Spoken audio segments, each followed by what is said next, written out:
Hello everyone, and welcome to another episode of the Daily Gwei Refuel, where I recap the latest news in the Ethereum ecosystem. I'm your host, Anthony Sassano, and today's the 9th of December 2021. Alright everyone, let's get into it. So first update today comes out of the L2Beat team. You guys know this team, I've talked about them a lot, the layer 2 kind of like information website. They track TVL, they have a bunch of information and educational materials on there. Today they announced that they are going to be building a state explorer for dydx in collaboration with dydx of course and StarkWare. So this tool will show decoded call data stored on Ethereum L1 by the dydx rollup, and it will also allow users to perform forced exits and trades by sending an L1 transaction. So let's break this down to kind of like plain English. It's basically like a block explorer, right? Like, we all used Etherscan. There's other kind of like ones out there that we've used before. But essentially what happens with zk rollups is that they post kind of like their transaction proof and they post their call data on layer 1, but there's no way to kind of like extract that unless you're kind of like a developer, unless you know what you're doing. So what L2Beat is trying to do is build an interface that allows end users to kind of like extract that data and be able to kind of like see stuff like what trades they did on the roll-up and kind of like their balances in different points of time and all that sort of good stuff. The same stuff you can see on Etherscan, right? And in addition to that, they're also going to be building features that allow users to perform forced exits and trades by sending an L1 transaction. So you guys know I've explained it to you before how these L2s work, where essentially, if they go offline, if they're a true L2 and they're posted, call data to layer 1 along with the transaction proofs, you can interact with the contracts by using L1. Yes, the gas fees are going to be really high compared to L2. Like in dydx's case, they actually give you free kind of trading because they cover the gas costs for you through the trading fees. If you were to do it on layer 1, it's going to cost you a lot. Like, I don't know how much it would cost, but it would probably cost you like probably hundreds of dollars to interact with it. But the thing is, you can still do it. That's the whole kind of like point, right? You can still do it at layer 1, which I think is really, really cool. So awesome to see that L2Beat is kind of like building this infrastructure out. They've been on fire lately, both on their official Twitter and kind of like their team members' Twitter. There's been a bunch of kind of like stuff that they've been putting together. I mean, they wrote a blog post today as well called, titled, "Is the $6 billion locked in L2 secure?" By one of their team members, Bartek here, one of the founders, I think. And it was a really great post. I really enjoyed it. It basically went through kind of like how secure each of the L2s are and kind of like all the, I guess like, I wouldn't call them like backdoors, but all the kind of like centralized controls that they have around them right now, which I've warned about like plenty of times before. And then if I go to Bartek here, he actually put out a tweet thread just before, not this one. Let me just bring it up here. So this tweet thread here, where he started off by saying, "Surprised to see a lot of takes trying to argue superiority of zk rollups over optimistic rollups or otherwise. We might end up in a multi-rollup ecosystem where both play slightly different roles and will coexist." And then he goes through a thread about here's why. I've said this to you guys before. As much as like I'm super bullish on zk rollups, I think they're going to be amazing. I think that zk tech in general is amazing. Optimistic rollups are not obsolete and won't be for quite a while, because doing EVM compatibility and kind of like EVM equivalents on with kind of like zk rollups is really hard. And I know there's multiple efforts kind of like working towards that, but it's hard, it's more expensive, and it's going to take just much longer than people think to get to a point where we want it to be. But optimistic rollups are ready today. They work today. They're EVM compatible today. They're live. You can go use them right now. Yes, they're in their early stages. You have to wait for things like core data compression for costs to come down, and a bunch of other kind of like mechanisms there.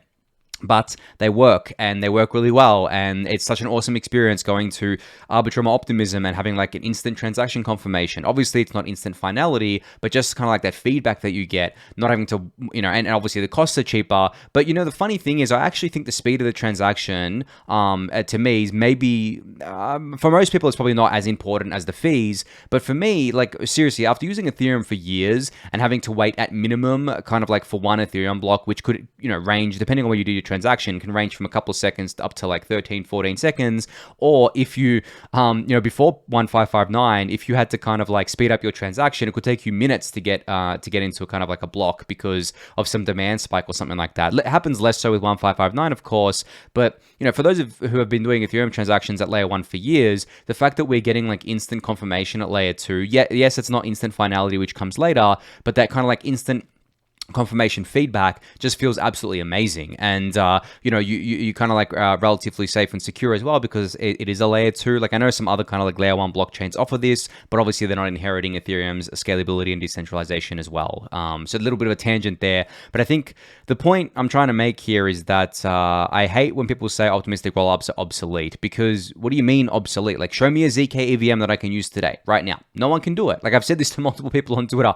No one can do it because one does not exist. The closest we have right now is probably StarkNet, but StarkNet isn't EVM compatible. It's using Cairo, their own language. It's using their own execution engine at layer 2 there, and it's in a very early alpha stage. They do have a transpiler, but that again is also in a very early alpha stage, transpiling from Solidity code to Cairo, from Solidity to Cairo. So the zk EVM, I would say like maybe Polygon Hermes is one of the closest teams. I know zkSync is pretty close, and then there's hybrid solutions like zk Porter and things like that.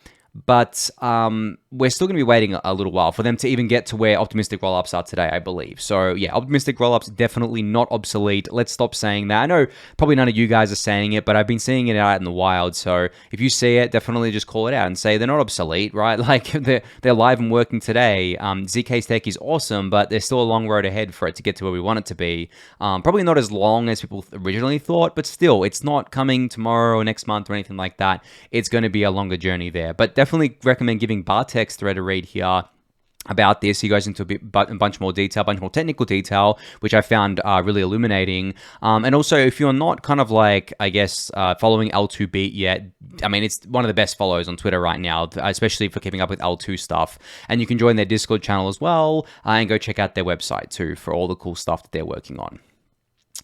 So, keeping on the topic of L2 news, ZigZag Exchange, which has become a really popular exchange on zkSync, have announced that they now have a bridge. So they have a bridge between Ethereum and zkSync that they operate, where you can bridge over ETH, DAI, USDC, USDT, or WBTC with instant deposits and 30-minute to 7-hour withdrawals, 0% bridge tax, only transaction fees depending on ETH L1 gas. Now, I really love ZigZag Exchange because with Gitcoin grants matching rounds, obviously I have the Daily Gwei Gitcoin grant on there, and I have the ETH Hub Gitcoin grant on there.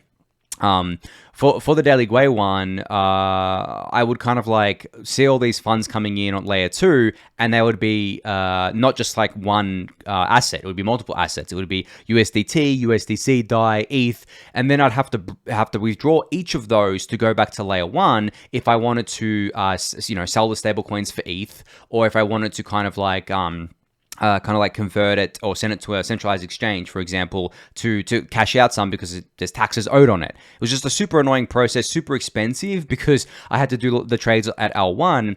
But now with ZigZag Exchange, I can actually just like trade the stable coins for ETH or trade everything for a stable coin on layer 2 and then just withdraw that one kind of like stable coin or that ETH to layer 1 and then go to an exchange, which is just so much better. It saves me so much money doing that. And it's not just me, obviously it's everyone with a Gitcoin grant. But like that's what I've been using it for. But also, I mean, it's a proper exchange. It's not an AMM, it's an order book or club exchange right now. Maybe they're going to do an AMM. I would say that they're going to do an AMM eventually because AMMs are awesome. But it feels so good not having to go to layer 1 to do all these swaps. Like, let me tell you, the fact that it's just so stupidly cheap at layer 2. And this is on a ZK rollup as well, which is awesome. And yeah, I mean, they've got like a bridge live now and everything. These guys kind of came out of nowhere as well. I know I've been covering it for a little bit, but they kind of came out of nowhere and have just exploded onto the scene. So really, really awesome to see that as well, for sure. But it just makes my life so much easier. But definitely go check them out. You can now bridge directly into zkSync using ZigZag instant deposits, which is awesome. I mean, instant being like one Ethereum block, I guess, which is pretty much just I guess like a maximum of about 13 seconds, depending on your gas fee that you've selected as well. But yeah, this will get you in and you can do like lots of trading on there. The liquidity is decent from what I've seen. It's building up over time. Obviously still early days for ZigZag here. The liquidity is pretty decent. It's probably not enough to service like really large orders just yet, but if you're a whale, you're pretty much going to just be on layer 1 anyway and you don't really care. But I'm sure as time goes on, their liquidity is going to get much better, and it's just like such a better experience than having to having to essentially do what I did before when I was cashing out some Gitcoin stuff. So yeah, really, really cool to see that and see this feature from ZigZag here. So Influence, which is this kind of strategy space MMO that is building on StarkWare, shared a link today that there's a link on Notion with listing the projects currently building on StarkNet. So you can see here they're split into three main categories: DeFi projects, games and NFTs, and governance and community apps. So there's not too much just yet, but it's definitely making progress here. So right now, Acropolis, which is an AMM, is heading to StarkNet. Maker, of course, is heading there. StarkFin, which again is another AMM. ZigZag, which is the order book-based exchange that I was just talking about. A bunch of games and NFTs, including Influence, of course. Dope Wars I've seen talked about before, and a few others on this list. And then some governance tools like StarkVote, which is trustless voting, and Zorro.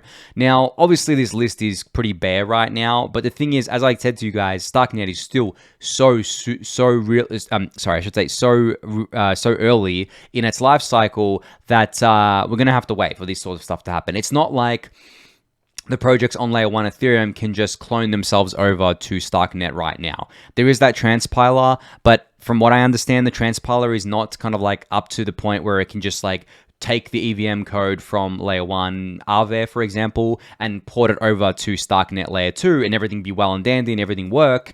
And also, these teams are going to want to audit that code again. Like, it's not as simple as just translating it over. You want to have certainty that it hasn't introduced any kind of like new bugs or anything like that. Maybe I'm wrong here and it doesn't do that, but I doubt it. So the teams would also want to kind of, I guess, kind of like get another audit done as well. So it's going to be slow for those projects to move across, much faster for them to move across to Arbitrum and Optimism. I'm hoping Aave v3 goes live on Arbitrum soon, because we kind of like need Aave on Arbitrum. They're one of the only key missing things there, and obviously on Optimism as well. But I think Aave had already committed to deploying to Arbitrum, but I think they've committed to deploying to Optimism as well. So would love to see that there. But anyway, definitely go check out this list. Maybe bookmark it, and you can watch it keep getting populated over time, which I'm sure it will be. So an update out of Polygon here today. They've introduced something called zkVerse, which is a new blog series dedicated to all things zero knowledge. So Polygon has really gone like more than all in on ZK at this point. When I kind of mentioned this when they announced their $1 billion ZK fund a few months ago. They've just like gone fully into it. They have Polygon Maiden, Polygon Nightfall, Polygon Hermes, and there's another announcement coming today, like a big announcement that they've been teasing. I think it's today or tomorrow at ZK Day. Pretty sure it's today that they're teasing as well. So who knows? Maybe it's another ZK rollup or another ZK team that they've acquired. I don't know. I'm just speculating here. It could be some breakthrough on the tech side. We'll have to see what happens there. But this is really cool because I think there needs to be a lot more education around ZK stuff, because it's really become a main theme now. A lot of people are talking about it, but if I had to say, most people still have no idea how any of it works. Most people have no idea in what part of the life cycle we're in for ZK tech. I'm not going to say I'm an expert on it, far from it. Zero knowledge, kind of like technology in general, is very early, not just the crypto context, but just in general. The applied technology is very early. It's existed in kind of like theory land for a while, I believe. But in terms of kind of applying it practically to things, it's very, very new. So great to see more education coming out of Polygon here around this. And again, you should bookmark this blog and definitely keep kind of like periodically checking back, because you'll be able to read a kind of different post about zero knowledge stuff. But the first post is basically an introduction, which I gave it a read earlier. It's just a short introduction, which I thought was was really cool. It has a few links to other kind of like things you can read and check out as well. So definitely go check this out. It'll be linked in the YouTube description for you. So Pods announced today that they're now live on Arbitrum. So Pods is an options kind of like protocol, and their first deployed option on Arbitrum is a put option on ETH USDC with a strike price of $3,500, expiring on December 23rd with a cap of $1 million. So they're doing a guarded launch here with just like, I guess, one product right now. Obviously they'll add more products over time, but great to see another options protocol live on Arbitrum. I spoke about Premier the other day. They're on there. I think there's a few others. There's obviously Lyra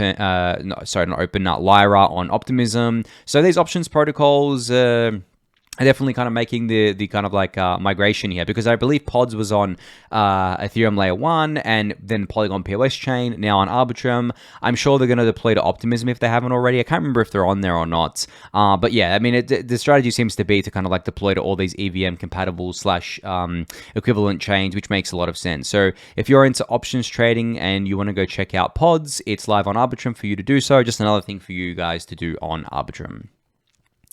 So Rainbow Mobile Wallet has teased a new feature today. So it's a sneak peek of their upgraded gas features and a new gas UI, which obviously includes support for EIP 1559. So you can see in this video here how you can kind of, I guess, like change your gas and see all the information about it. So it'll show you the current base fee, which is kind of like the current standard network fee that everyone pays. Then it shows you your settings for like, okay, what do you want your max base fee to be? And then what do you want your miner tip to be, which is the kind of like, the tip that MetaMask displays, which you've all seen before, and then you continue on here. They have like you can set custom amounts there, or you can do normal, fast, or urgent. Obviously, we're used to all seeing those different speed settings that we can choose. And then once that's kind of like done, it'll give you kind of like prompt you with warnings like, this miner tip is higher than necessary, and then it kind of gives you information saying that the miner tip goes directly to the miner, and the higher tip makes your transaction more likely to confirm. And there you go. They're just kind of like finishing up the transaction here, editing all the kind of like gas related settings, and there you go. I think the rest of the video is just kind of like that kind of confirming there, which is really cool. So great to see, I guess, more experimentation around how to show gas settings to end users, because I think there's been a lot of flack given to MetaMask about how they do it, saying that it's confusing. It makes little sense. The tooltips that they have are just like really not up to scratch. So it's great to see other wallets kind of like doing something different, because if everyone just copied MetaMask and did what MetaMask did, we wouldn't actually improve. We wouldn't actually get kind of like better ways to do it. And I think Rainbow's way of doing it right now is my favorite that I've seen so far, to be honest, because of the fact that they just like plainly tell you what these things are, like current base fee, max base fee, and miner tip, and then it gives you an estimated max transaction fee in dollars, which is obviously what that's what most people care about, right? It's like, how much is this transaction going to cost me in dollars? But at the same time, I think this is good for the short to medium term, but long term, I just really don't think there's going to be any, users on layer 1 that doesn't understand this kind of like, this kind of stuff on like a deeper level, because the newer users are just so totally priced out. They're just going to be at layer 2, and they're not going to have to worry about this sort of stuff, unless the layer 2 maybe implements an EIP 1559 style transaction method, which I'm pretty sure Arbitrum has it right now. If not, they plan to have it. I can't remember exactly. I've gone blank there. But but just like on layer 1, I think it still makes sense for sure. But like when you see that max transaction fee of $70, imagine you're a new user and you see that, you're definitely going to be like, no, like what the hell? I'm not going to pay this. So they're going to go to layer 2, and they're going to have a much better experience there. Which Rainbow is working on layer 2 integrations as well, by the way. I've talked about that before. But yeah, really, really cool to see this out of Rainbow here. All right, next up we have Index Co-op that announced that it has raised $2.5 million in a round led by Sequoia India, Blockchain.com Ventures, and White Star Capital here. This brings the total funding to about $10 million since launch in October of 2020, led by a $7.75 million earlier round from Mike Novogratz's Galaxy Digital and 1KX Network. So I guess congrats to Index Co-op on this raise. Really cool to see that they've got more capital under their belt to keep building out the best index products in DeFi, in crypto, really, because they're not just DeFi, they have the MVI and a bunch of other products now as well. And just as disclosure here, I'm an advisor to SET, which is pretty kind of like pretty involved with Index Co-op here. But I mean, it's just been amazing to see Index Co-op's journey over the last year or so, because a bit over a year now, because I was involved in the initial launch. It was kind of like a wild experiment for us to do at SET, and it turned into something amazing. I mean, it's outgrown SET, that's for sure. It's its own kind of like beast now, where there's a lot of kind of contributors on there, a lot of really cool people kind of like contributing to it, and the DAO works really well, and yeah, they're building a lot of great products that people love to use. But what I love about Index Corp's journey the most is that there's been a lot of other kind of like index, I guess, product ecosystems or competitors, you could say, over the last year. And I think Index Corp is the only one left standing because I think what they did right is they focused on being like a product first. I guess they're not a company, like a DAO, instead of just wasting time on the frivolous stuff, right? And they also kind of like not only focused on their products, but also focused on the DAO itself and getting working groups spun up, getting the right people in the right positions, making sure that things got done, and things were kind of like running like a well-oiled machine. Because as we've seen, I guess like over the last few years, DAOs are really difficult to get right. And I think a lot of them are just going to fail long term because there are kind of like things that happen where within DAOs, if you have someone that's kind of like in a leadership position at the start, like a core team, not even just like an individual, but like a core team, and then that core team kind of like leaves or kind of like tries to remove itself from the project to kind of like further decentralize it, without kind of like stewarding in the next people to take over, what ends up happening is you have a leadership void, and then the people who usually fill that leadership void are the wrong people. They're the people who should never be in positions of leadership.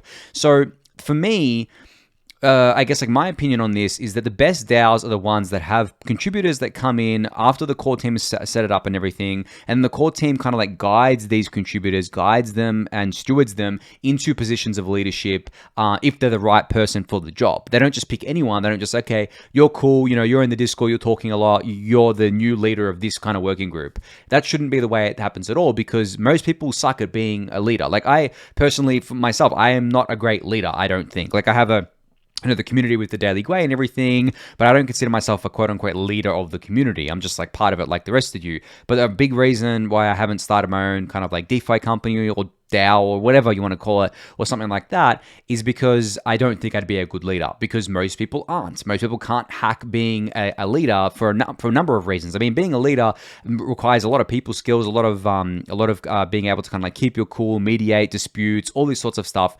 And in the world, there's really not many people who can do this. That's why CEOs are paid so much money. That's why CEOs are so hard to find, because CEOs of major companies, I mean, they have to, for them to do their job well, they have to be a really good leader. They have to have like all types of like skills across like many different domains.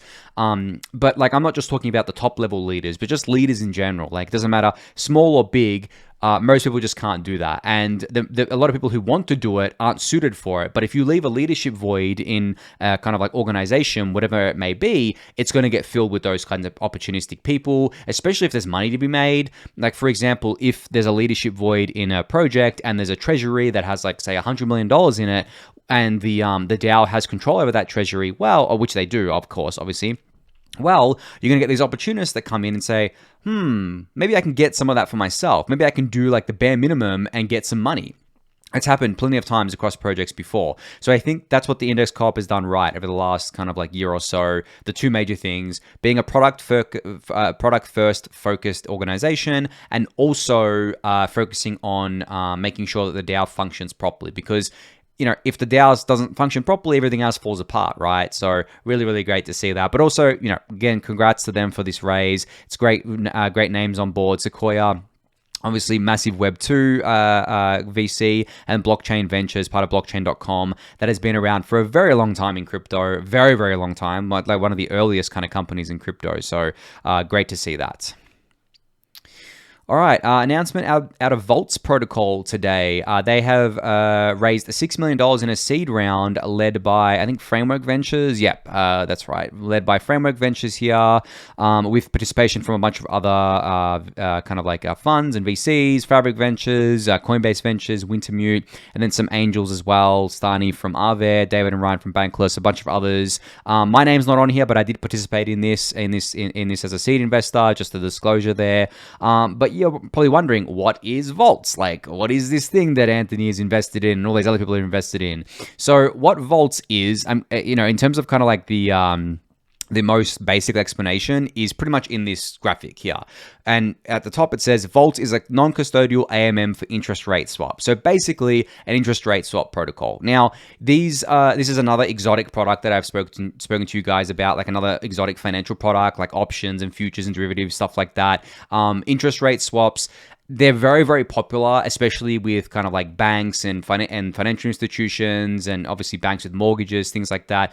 These are kind of like the ways that they can offer like fixed rate mortgages, variable, and they kind of like swap the interest rates on them, trade them to kind of like, hedge risk or kind of like take on more risk, get yield. I mean, there's a lot of stuff that goes on. It's very complex and exotic, but what Voltz is trying to do is bring this to DeFi, right?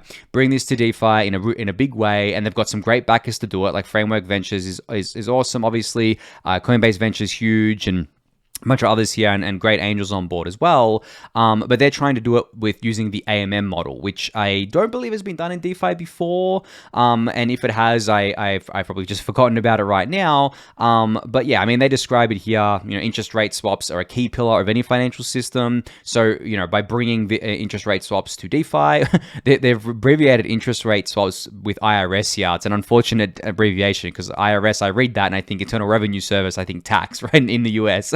But essentially, kind of like they're right. It's a key pillar of any financial system. It is one of the, I mean, as I said, it's an exotic product, but it's also a product that needs to exist in a financial ecosystem for more of the bigger institutional players to want to actually play here, and for more of the kind of like bigger, like banks and stuff to ever, if they were ever to adopt something like DeFi, they definitely want to use something like this. So go give this blog post a read for more details about it. They break down kind of like what makes them special, how their kind of like product works and everything like that. I was excited to participate in this because I'm always looking to back, new kind of like stuff coming to DeFi. There's a lot of kind of like reuse stuff in DeFi these days, but when you kind of like find something new, you get excited about it, and that's exactly what happened here. So definitely go check this out. I don't want to shill it too hard to you guys, but if you're looking for something new, here it is. You definitely go check it out. All right, so to wrap today's episode up, I did want to quickly talk about a tweet I put out today, which I wrote about in the newsletter as well. And it's a simple tweet. I said, the hardest part of crypto investing is not making money, it's keeping it. And this is because over the course of the last few years when I've been in crypto, I've had a bunch of friends I've spoken to, I've seen them kind of like do various things within crypto. And I kind of got to thinking today, wow, surviving in crypto is hard because, and I think it's due to kind of like one major reason with a bunch of other reasons that fall off of it. But the major reason is because crypto tricks you into thinking you're a good investor when in reality, you just rode up a wave and then and then if you're not kind of like someone who's used to taking profits, or if you get too greedy, you end up just holding those kind of like paper profits down and you end up with much less than you started with, or much less than you kind of gained originally. And if you're benchmarking and get something like ETH, you end up getting obliterated there as well. So what ends up happening is that when the market is super, super hot, you can literally throw money at anything and make money measured against USD. But the problem is that most people won't take profits. They'll get greedy. They'll kind of look at that and be like, oh, if only it went to this amount, I'll have this much more money. Or, once it gets there, it'll be cool. Oh, I'll just wait until kind of like it's a year. I've held it for at least a year because then I get a tax discount if you're in like the US or Australia. I mean, I've done this before, right? I've made these mistakes, guys. I'm talking from experience here. And then they also won't benchmark against like ETH, which I think is not a great way to go about it, because if you're not outperforming ETH, then why did you buy something else to begin with? Like you took on lots more risk, especially within the Ethereum ecosystem. But even if you're just benchmarking against USD, it still ends up in the same kind of place there. And I think the clearest example of this is over the last 12 months or so, or I guess a bit longer than that now, with what happened with DeFi. For those of you who are new to the ecosystem, you may not be aware of this, but DeFi in the last 6 months of 2020 was the absolute hottest thing ever. Everyone was saying, buy DeFi tokens, you don't need ETH. There were people saying, oh, all you need to do is buy BTC and DeFi tokens and you'll be fine. You can skip ETH. Like, this was a popular narrative. This was consensus back then. And there were a few of us pushing back against that, saying, you're insane. Like, how does it make sense to only buy DeFi and not ETH? And the reason why this was a common kind of like belief was because DeFi had performed really, really well, because we had DeFi summer. A lot of DeFi had gone bananas, like absolutely insane, led by a lot of the popular tokens like YFI that went insane. You had like Aave, which was a fan favorite, a bunch of others like SNX. There was heaps of them out there. They went crazy, right? But then they crashed really, really hard because obviously, what goes up must come down. But I mean, I don't really think that applies to crypto, but because it's like a physics metaphor. But essentially, kind of like what ended up happening with kind of with DeFi is it crashed really hard, and then ETH went on a run. So not only did DeFi get crushed against USD, it got even more crushed against ETH, because at the time when DeFi crashed, I think ETH was around $400, right? And since then, ETH has gone 10x, over 10x, whereas DeFi against USD has gone back up a little bit, but not really, and it definitely hasn't gone up 10x from where it was at its peak last year. So from that perspective, a lot of people got wrecked on DeFi especially against ETH. Some of these things are down like 90% against ETH, and these aren't just like the random shit coins. This is like, I think YFI is down 90% against ETH. I think Aave is down like 80%. Like, these are the fan favorites. So just taking that as the example here, hardest part of crypto investing is not making money, because everyone was making money last 6 months of last year on these DeFi things, but it's keeping it. How many people took profits? I would say very little amount of people took profits. How many people took profits and rolled them into ETH, which was an even better way to kind of play it? Even less so. Not many people at all, because the popular narrative at the time was that you don't buy ETH. And then ETH proceeded to go on an insane run, 10x by May, right? 4.4K, so over 10x by May, and it's still over 4K today, where DeFi hasn't really done anything. It's just kept bleeding against ETH even more, because DeFi itself is going down, and ETH is just kind of like staying flat. So even, DeFi prices are going down in USD, which means they're going down in ETH as well. So that's just one example. But I think the next kind of like big thing, and the next mistake people make, is that they marry a bag. And what I mean by this is that they buy something, they get really attached to it, and then they kind of like convince themselves that just because it's going down now, if I hold it for long enough, it's going to be fine. It'll pump eventually. I'll be okay. And it leads to kind of like a really bad frame of thinking where you hold something for a very long time and you watch all these other things outperform it, but you somehow convince yourself that it's fine, but when in reality it isn't. You should have cut your losses, or at least kind of like taken profits, instead of writing it down. And there's this famous quote from, I can't remember his name now, but like a famous investor, I think Paul Tudor Jones, where it's behind him in a picture and it says losers average losers. And what that means is that if you're kind of like holding down something that is just like underperforming the whole market, and then some people, what they do is they double down. They'll buy more of it. Most of the time, it's not going to work out for you. And people will kind of like hit back and say, well, that's what happened with ETH. Like, ETH obviously came down 94% since its all-time high in 2018, and then it came back. Buying ETH at the bottom was the best decision ever. It's like, yes, there are exceptions to the rule, and ETH is a completely different asset to a DeFi token or some other kind of token out there.